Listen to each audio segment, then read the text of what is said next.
Diaby, bonjour. Oui, bonjour. Je rappelle que vous êtes le responsable technique du Centre d'éducation civique et électorale de Matoto. Cette structure relève du Conseil régional et des organisations de la société civile de Conakry. Oui. Et dites-nous, quelles sont les activités que vous menez justement dans ce centre? Bon, merci. Au sein de ces centres, nous avons deux types d'activités. Nous avons des activités qu'on appelle activités classiques. C'est le fait de mettre des journaux à la disposition des visiteurs. Et ensuite, nous avons des tablettes, la lecture sur la base des tablettes. Et dans ces tablettes, nous avons tout ce qui est software numérique des documents juridiques du pays, tels que les lois, la constitution, les conventions, ainsi que les protocoles.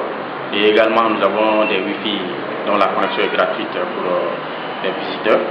Et en plus de ces types d'activités, nous avons des activités qu'on appelle les sessions d'animation. Ces sessions sont généralement sur des thématiques au cours desquelles nous invitons 10 à 20 personnes en fonction des cibles et aussi de l'actualité pour en débattre afin que les citoyens aient la bonne information. Et à part des sessions d'animation au sein des centres, nous avons également des sessions d'animation avec les animateurs communautaires. Ce sont ceux qui descendent sur le terrain, soit vers les marchés, en tout cas les lieux publics, où il y a un grand nombre de personnes pour donner des informations en fonction des thématiques également. Alors, est-ce que vous pensez qu'à travers les messages que vous véhiculez, entre autres, ça pourrait éviter les violences lors des communales à venir? Voilà, merci, parce que cette question, je dirais, c'est la plus importante. Quel que soit le développement, ou en tout cas la situation socio-politique, la base, c'est la paix. Donc, pour tous les messages qu'on diffuse, c'est pour garantir cette paix-là. Donc, nous faisons comprendre aux citoyens que si vous êtes un bon citoyen, vous vous battez pour qu'il y ait de la paix dans votre pays. Et je donne l'exemple par rapport aux élections. Ce qui garantit une bonne élection, c'est une élection à l'issue de laquelle il y a la paix, il n'y a aucune violence. Donc, nous faisons tout pour que, avant, pendant et après les élections, qu'il y ait la paix qui règne dans le pays. Est-ce que vous avez l'impression que le message passe? Vous avez l'assurance?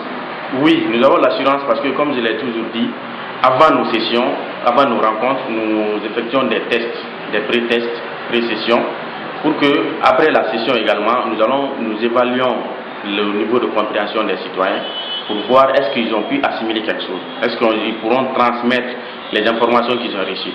Et en fonction des messages qu'ils nous redonnent, nous comprenons qu'ils ont reçu quelque chose de plus important et qu'ils sont capables de transmettre ces informations-là.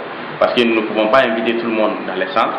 Nous prenons en fonction des cibles, on fait une représentativité pour que ces personnes, à leur retour, ils puissent transmettre la bonne information qu'ils ont reçue au niveau de ces centres-là.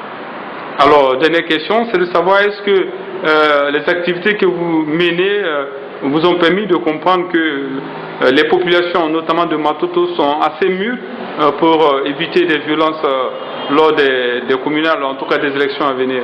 Oui, cela nous a rassurés parce qu'ils se sont engagés à être dans le processus.